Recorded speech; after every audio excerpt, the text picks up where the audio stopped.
G'day everyone, welcome back to another Toon podcast, the Southern Hemisphere's biggest and best podcast, all things Newcastle United. Tonight I'm joined by Jack to discuss all things FA Cup, maybe a little bit of transfer stuff thrown in the end as well if you're lucky. Jack, how are you, mate? I'm good. I've been enjoying watching the cricket today. The football was obviously good this morning, and then the cricket, Test cricket. We've been chatting about this in our group. Some of the members of the Toon podcast don't like Test cricket, but when you see like cricket like today, it's amazing. Yeah, it's awesome. yeah.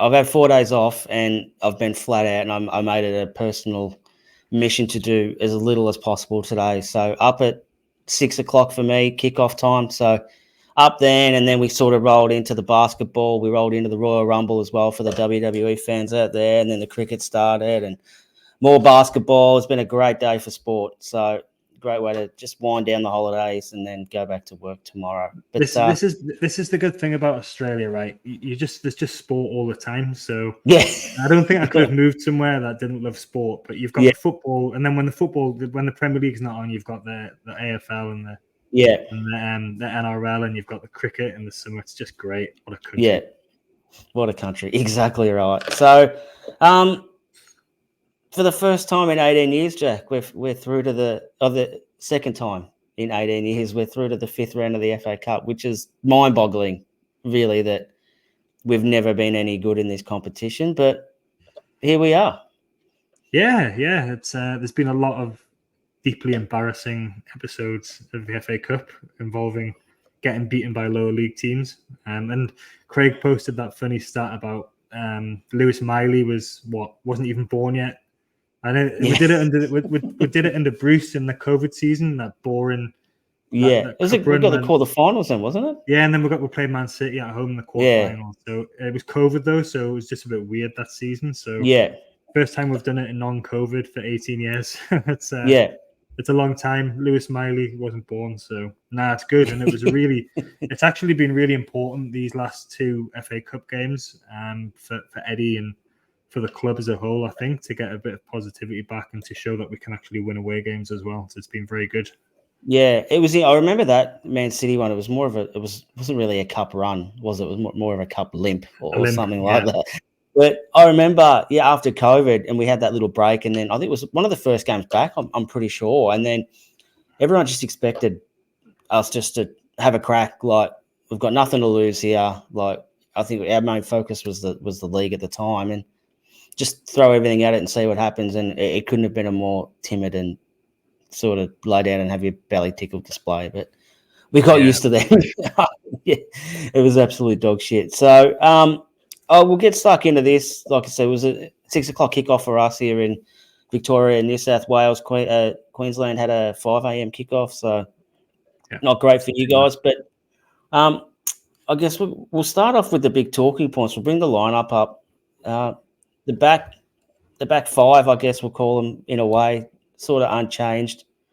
The midfield unchanged because there's no one to change them with anyway. And it was hinted at Eddie's press conference on Friday that Jacob Murphy would be in contention. And I think we're all surprised to see him start, Jack. I think everyone was going to be happy enough to see him on the bench and come on and stuff like that. But he started, which obviously set the alarm bells ringing straight away when Miguel Almiron and Jamal Lascelles are nowhere in the squad. Heavily linked away in the past week. Lascelles was to Besiktas. I don't know where that is. Apparently he's got a calf issue. We might get into how much of an issue is his calf. And Miggy was conveniently sick after being filmed walking into the local hospital a couple of days ago as well. So it must be a bad illness. So the big issue here is that's our best 11 players, I think, at the moment. Then there was a lot of chat, especially during the game, about Livramento and Byrne, but Eddie thought they were our best 11 players, and we've spoke about this at length, especially me and you, Jack, when we've been on, but the bench and the lack of options it shows no signs of easing up, really. Like, who would have thought sort of the start of November, this injury crisis would go for 2.5 months and we'd basically have no one coming back. Like, it's totally unprecedented. Yeah, it is, and we've just had 2 weeks off as well, and here we are without anyone coming back except for Murphy. And we lost 2 anyway. So exactly. Murphy's we're a -1. I think they knew that this would happen though, because when you're running players into the ground as well, I don't know. I think Miggy's sick. I don't think he's sick. If you know what I mean. I think it's one of them. We can maybe talk about him a bit later. Yeah. But I think it's just he hasn't missed a game all season. 31 games he's appeared in, and then magically a few days after this transfer bid comes in, he's not there. So it's good that we've got Murphy back. And who would have thought that? 18 months, 2 years ago, that would be looking forward to Jacob Murphy coming back. But there he is. The club have obviously got they know he's the meme master, so they've obviously put that good photo of him as well. But good to see him come back, especially if it looks like we're going to need him. Yeah, and that's what, like I said, it's staggering that our injury crisis has somehow got worse after a 2-week break. So there are, I guess, hopes that Wilson, Harvey Barnes, and Joe Willock will be back probably within the next 2 or 3 weeks. But who knows? Like, everything keeps getting pushed back and pushed back and pushed back. So, what would we do? What would we do if one of the midfielders actually went down now? Like, because we've been playing Lewis Miley for the last 2 months. What would happen if he got injured, or Longstaff, or if Bruno got injured or suspended? Like, there's no one. There is no one. He obviously doesn't like Lewis 4-4-2, Jack. Midfield, but have to play 4-4-2 old school. Yeah, we haven't got 2 strikers either, though, so we can't do that. Gordon can just sort of float in behind them too. I think that's the only option, really.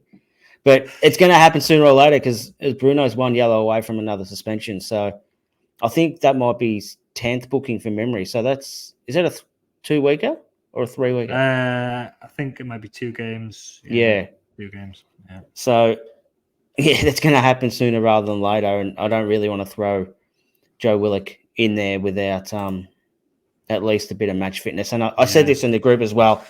I was pretty comfortable with Murphy coming straight back in, given it was a shoulder injury, it was an impact injury. He would have done a lot of running. So I wasn't worried. I think his fitness levels would have been fine. And just, I guess, his match fitness stuff, but the way they trained and things like that, I'm sure his match sharpness wasn't too far away. But I guess we'll get stuck into the game. It was a pretty, how would you say it? It was a pretty shit first half, really. It looked like we were miles off the pace. We couldn't string 4 passes together for a majority of the half, and Fulham were clearly the better side, but they did have a few good chances. Dubravka made a couple of really good saves. They sort of shanked a couple they probably should have put away. But as we've learned many a time, Jack, the longer you leave it, the more chance you got of the other team scoring. And, I think about the 39th, 40th minute, that's exactly what happened. Yeah, I think, first of all, as well, Fulham actually did us a favour in this game by changing 7 of the players. Yeah, so we were lucky that they'd had the Liverpool game just a few days ago, so then they played the full team for that. So we were lucky they had Willian and Palhinha and Jimenez were all on the bench. So that was actually, you saw the lineup and you thought this is good for us. It gives us a bit of a chance.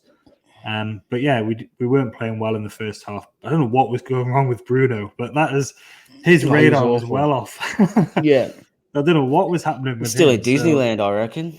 Yeah, so that was really strange performance from him. He was giving it away a lot, but we couldn't keep the ball at all. So, and there has been spells. I remember spells of the Man City game. Fair enough, it's Man City, but like retaining the ball has been a bit of a problem through this difficult run we've had. And even, to be honest, even last season when we were good winning games, we weren't amazing at retaining the ball. So, like, we're not a team that likes to pass it and keep possession. We usually like to get it up quickly, and most of our threat is from pressing and counter attacks. So that's maybe something to develop in the future. We want to try and get a bit more control of games. But yeah, certainly in this one, we weren't at the races. But yeah, the Fulham missed a few chances, and then all of a sudden we scored. So that was nice. Yeah. So the corner. I think it was a corner. Got sort of put in by Trippier, and I think his set pieces were a lot better than what they had been in the past as well. And Jack, I tweeted this maybe a month ago, and it holds true. And every game that I watch, regardless of who's playing, it never makes me not smile. Is when a set piece or something comes into the box and the ball bounces, and it's just carnage. It's people just lose their shit, and it's so good to watch. Like, I absolutely love the panic and the chaos of a bouncing ball inside the penalty area to set piece. So, and that's what happened here. The ball bounced. It come off Bruno's arm, and then Longstaff hit a really nice first-time shot with his left foot that left the keeper with no chance. And there was very strong and aggressive handball claims, and Aussie Jared was in charge, and he sort of left it up to VAR, and he wasn't even asked to go and review it. They pretty much said straight away, no, that's fine. And as soon as I seen the replay, I thought the same thing. That's fine. His hand was in a natural position. It was sort of tucked in as well. And then coupled with the fact that the actual ruling says if it doesn't influence the guy, that player who scores the goal, it's fine. I think we had one earlier this year. Well, I think, was it Gordon? I think it sort of happened this year as well. Yeah. So the same kind of thing happened. And poor old, was it Lee Dixon on special comments? He couldn't have been more depressed if he tried. Like, he was just baffled how the ball and the goal had sort of stood, but it stood. It was a perfectly good goal.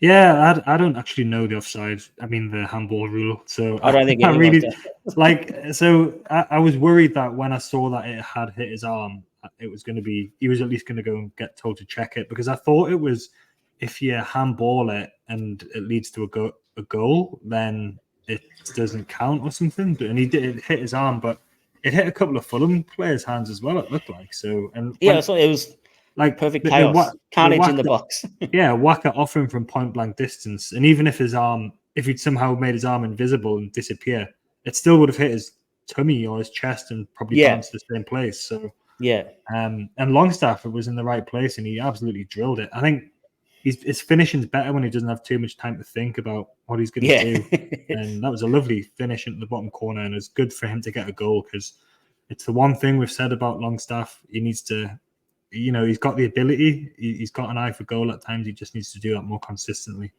Yeah, and I think he sort of capitalizes sometimes on the distractions around him, whether it's the Trippier overload and the Miggy and Bruno and everything like that. And he always just seems to find this little pocket to run into inside the box. And like you said, his finishing is better.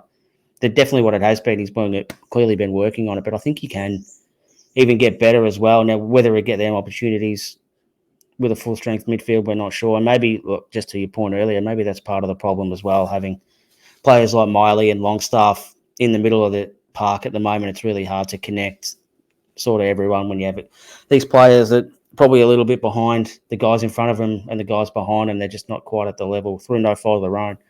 I think Miley will definitely get to that level in a very short space of time, given his performances and things like that. But just at the moment, he's maybe just not quite up to the level. But half-time kind of rolled along, and we were 1-0 up, and we at least had something to protect, because we didn't play well. And I'm sure Eddie would have sort of, I wouldn't say give him a dressing down, but would have addressed a few problems at halftime, because he's really good at that. We always seem to come out better in the second half.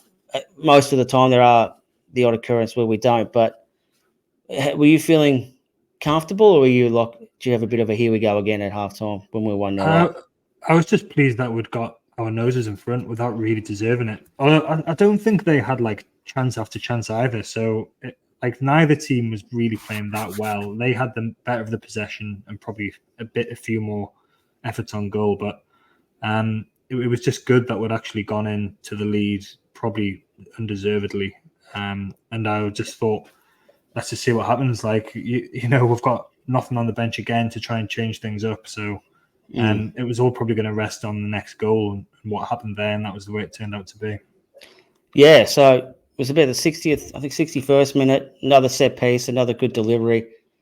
Really hard to tell. I thought it was hard to tell from the replays who actually had the initial header. I think it was Botman, but it was Botman, yeah. Yeah, it was kind of hard to tell, and it was a great save by the keeper to keep it out. And Dan Burn, with his predatory-like instincts, first on the scene and smashes it. And I reckon it was still, it almost felt too easy. So I was half expecting that goal to be disallowed or like he was offside, because it just felt like it was too easy, and there wasn't, he just kind of stood there and with the fist in the air and celebrated, but he didn't. I thought he might have shown a little bit more, and that's why VAR and everything like that, you just don't know. But it was great to see him on the score sheet. He was probably fairly slated on social media before the goal. To be honest, I didn't think he was that bad. I thought he dealt with a lot, because a lot was coming down his side, and I thought he dealt with it really, really well. And I don't think he was directly responsible for many clear-cut chances that they had. And then he's gone and scored, I wouldn't say the winner, but the stealer, pretty much. Yeah, it's nothing new, is it? Him getting slated. And if Mickey's not going to be there anymore, then it'll move on to Burn. Everyone will be saying, why is he playing instead of Livramento? Well, Burn scored 4 goals this season. So, like, he's found his shooting boot. And he's missed it. What, did he miss about 6 weeks or something as well? Yeah. With the back injury. He did a good job in this game. And, you know, the fact is, Eddie likes the balance that he brings when he plays, because he slots into the back three. So, like, I know Tino's been really good whenever he's played, but, you know, Eddie has Burn ahead of him at the moment in most games, and I'm not going to argue with Eddie about that. Burns contributed well. He went down on his back at one point, and just before half time, it was, might have done what he did against. It was a carbon copy of how he broke his back last year. So they didn't show him after. They showed the replay, but they didn't actually show him sort of getting up and was he wincing or grabbing it or anything like that. And then it was pretty much half time. So it was a bit of a mystery of how he reacted to it and stuff like that. But he came out after half time, and so he must have been fine. And there was absolutely no keeping a shot out. He absolutely lashed it. Could. But it's you're right though. Like your first reaction is in these days, it's like, oh, it'll be called back or ruled out for something, even though there's no reason it should be. It's just it's your automatic response. It's going to be checked for something. Let's not get too excited. And he did from the score in front of the away end as well. Very pleased.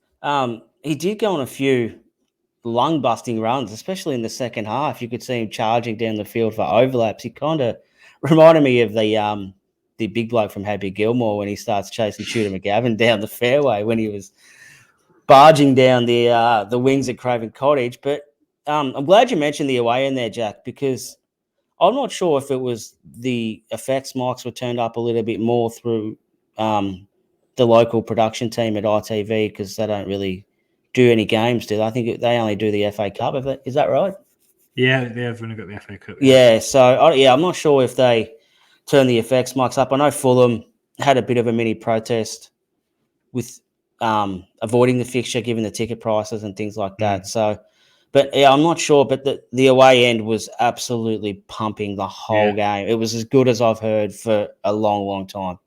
It was brilliant. Like, and towards the end as well, they were cracking out all of the old songs. They were all coming. Andy Cole. And that's the best kind of away end, where you're just like, you're comfortable in the game and you just start going through all of the old classics. And it was the greatest hits. Absolutely brilliant. And I've actually seen and heard people say that it was a really good away end as well. Of course, Alan Shearer was in there, which you were probably going to mention. It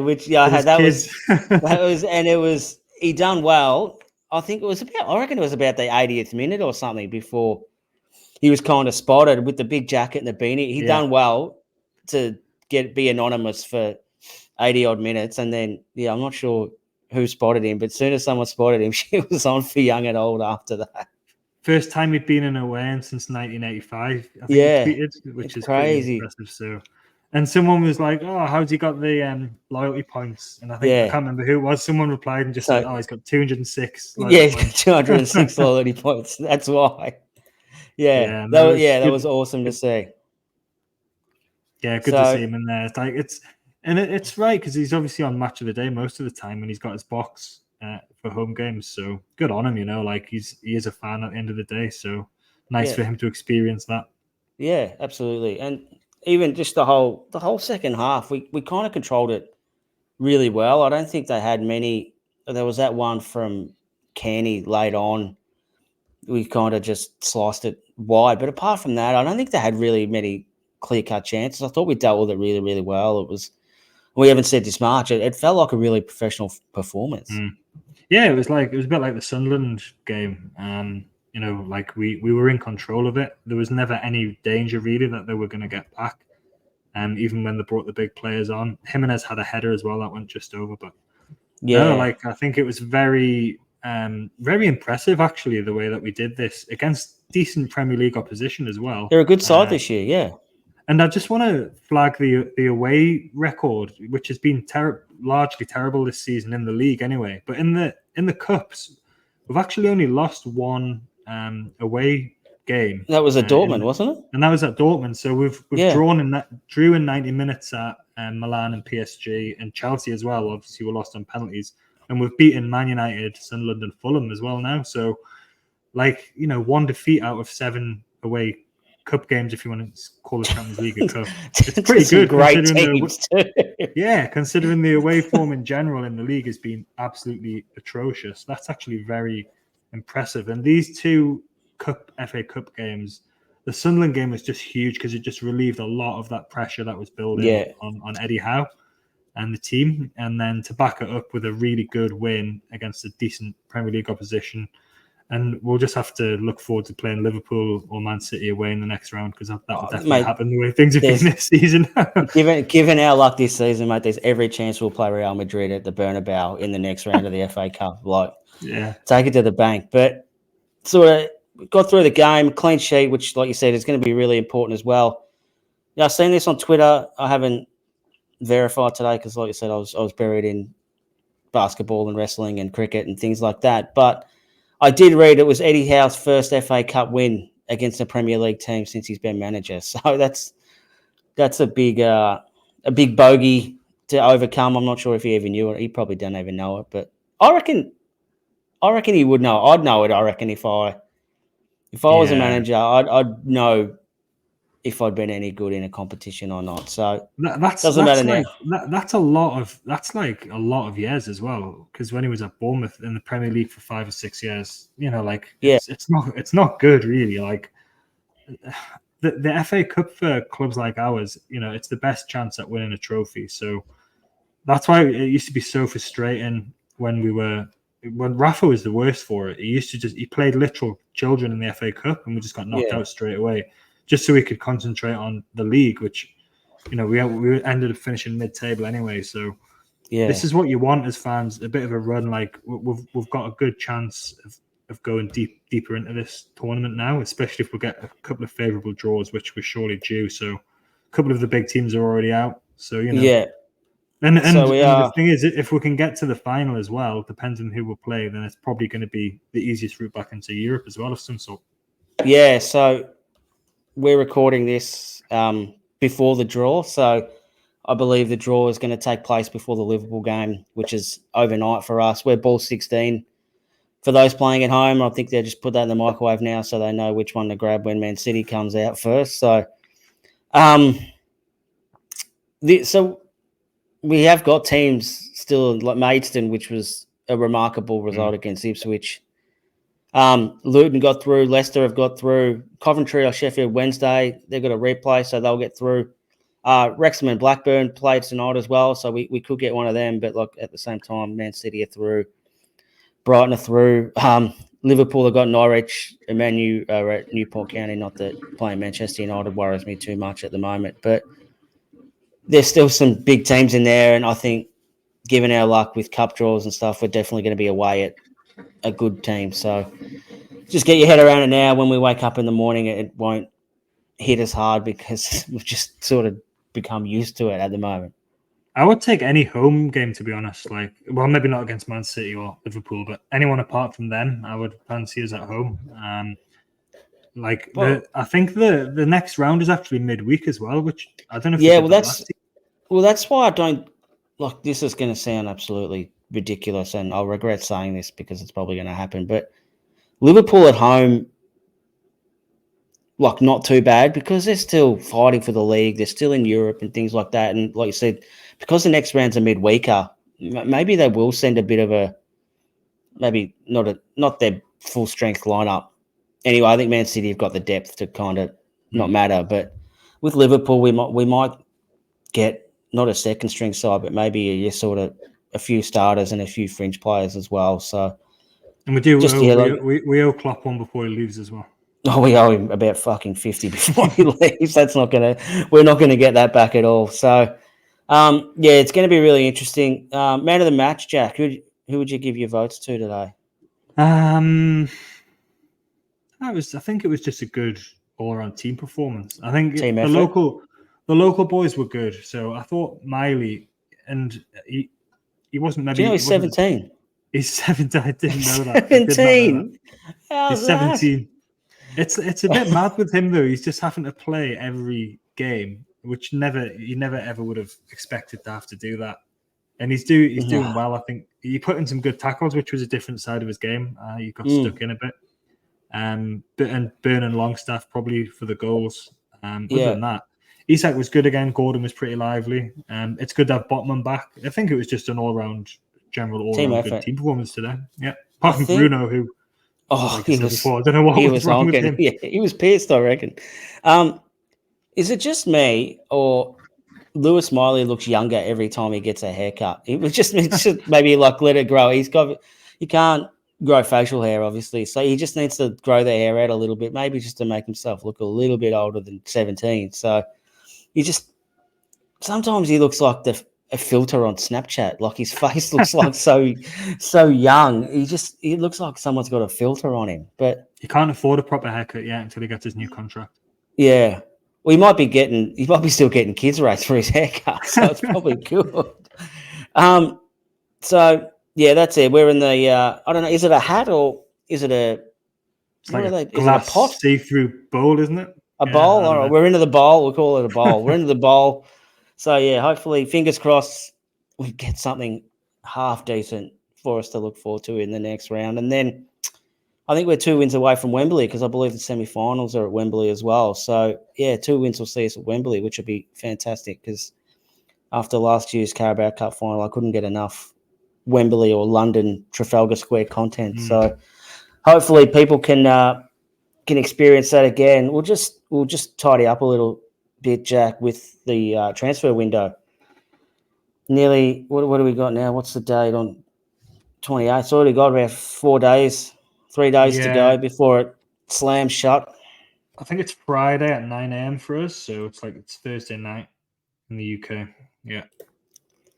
So there was a big. Apologies for everyone. We missed a pod last week. We had a few things going on with a few different people, and we couldn't sort of get it all together to get one out. So we didn't really cover the big meeting at Newcastle, Jack, with the hierarchy and everything like that. We've seen on the Amazon doco.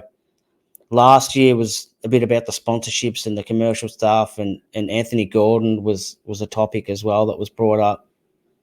Who knows what they've been speaking about for this big meeting as well, but it must be important if they've hired out Newcastle to have it rather than just some office space in the city or something like that. I think half of Nufc Twitter knows, don't they? But they're just not saying. Yeah. You'll wait and see. You wait and see. Oh no, but just trust me, it could be massive. Could be a huge week. Yasser flew in, so fair enough. But that doesn't necessarily mean that I know it's a transfer window. I think there's a bit of 2 + 2 = 5 going on. All of the news lately has been about outgoings, which I've kind of talked myself into the fact that the idea that selling Kieran Trippier might somehow actually be a good idea, which is not something I ever thought I'd be talking myself into. And now he's not. I'm pleased he's not. So it's good that he's not going anywhere. But yeah, it's just been all about who's going to go and what that means for FFP. And I think it does seem like Miggy's going to go, to be fair. Like I know that Eddie said he was ill, but he also said something about that he couldn't say for certain if he'd still be here, and we might be having to sell someone. Say he's a step removed from the process or something like that. Yeah, and he can't guarantee that that all players are still going to be here, something like that. So we know that we know that we have to sell. So whether it's this month or whether it's in the summer, and it depends how much money I guess is on the table for Miggy, but it's getting a bit fine to kind of make any kind of moves ourselves if he does go. So that was going to be my point. I think there might be a lamb sacrificed in January, and maybe I'm not sure if we need to in the summer. I think maybe getting the dead Woods wages off the books might kind of help a little bit. But whether it's Lascelles or whether it's Almiron, I don't think it'd be Wilson, just purely because of his injury history and things like that, and the lack of a backup. I guess if it was Lascelles at a pinch, we could play Kraft at centre back, or Dummett's played there as well. I don't think we'd like to, but them options are there if we had to, and they're not that much of a sort of downgrade on Lascelles for the rest of the season if it means we can get a decent fee for him now. And if Miggy's the one, then we've got Murphy coming back, and I wouldn't be surprised if we did make a late bid for someone to try and get that cover in, because if everything tracks well and Barnes is back in the next couple of weeks, we'll have sort of Barnes and Gordon on one side and hopefully a new player, whether it's Morgan Gibbs-White or someone else as well with Murphy. That should be enough. Should be. I thought we had enough at the start of the year and we haven't, so we'll wait and see. Morgan Gibbs-White would be a really good signing, but he cost about 60 million though. They paid 35-40 for him, and he's been really good for them. So I know there's a bit of money maybe that they still owe us for Shelby and Chris Wood. But yeah, like it'd be a lot. It cost a lot of money, so I don't know if we'd actually do that now or whether that might be one for the summer. And like you said, we've got Barnes coming back and Willock as well, who can play out on that left if need be. So maybe they might just go with what they have. I think if they did do that, it would be it would show the club's thinking at this stage of the season that we're not going to risk, like short-term transfers that are going to be costly to try and get us up the league. Like whereas if we were maybe fifth, a point or two away from fourth, or if there was more chance of getting Champions League, they might have gone for it a bit more. Chips in again. Let's go. And that's fine. If that's what they want to do, if it's medium long term planning, and if the money's on the table for Miggy, if it's 25-30 million on the table for him now, I don't think you can say no to that. We can't say no. We might not get that again in the summer. And Wilson as well. I saw West Ham and Man United were linked with him. Clubs will always be interested in goal scorers. No matter their injury record. So, but I think if we sold him this week, we'd have to get someone in on loan, whether it's like someone like Weghorst or something like Man U did. But just so we've got a body for when Isak. We need a Sibieski style. Exactly. Get big Antone back in. Yeah, but I'd actually be all right with that though. If the money's on the table now, and then if it can help his plan for the summer, it might be a good idea to do it now and then look ahead rather than trying to panic and get someone in. Term. I think this summer could be probably the biggest summer in the club's history. I think it could be really transformative with the first team if we can sell, like you said, an Almiron or a Wilson, or perhaps both, or even a Lascelles, and get some money in as well to really chuck it in the kitty. And well, we spoke about a couple of pods ago with all the sponsorship money that's going to be coming in at the end of the season. Well, we could have a really big kitty to really launch and get probably maybe them 3 or 4 top level players to really push us on to the next level and things like that. And like, I don't think we need to be buying squad players at the moment. I think we need to be buying first team guns, and then our current kind of ones will sort of drop down into the squad. Yeah, squad player role. I agree with that to an extent, but also I worked out that if all of the out of contract players leave, then and if we sold Miggy and Wilson as well, then we'd have to sign I think 7 or 8 players who could fit into the 25-man squad. So like, you're not going to go out and sign 7, £40 million plus players in one window. So I think there might be an element of maybe even if it's just retaining either Kraft or Dummett to keep in that squad who can fill 2 positions, or maybe getting some free transfer, doing some work with recruitment to try and get in some cheaper squad options. But yeah, there is going to be a lot of work to do because there's a lot of the current 25-man squad who are out of contract.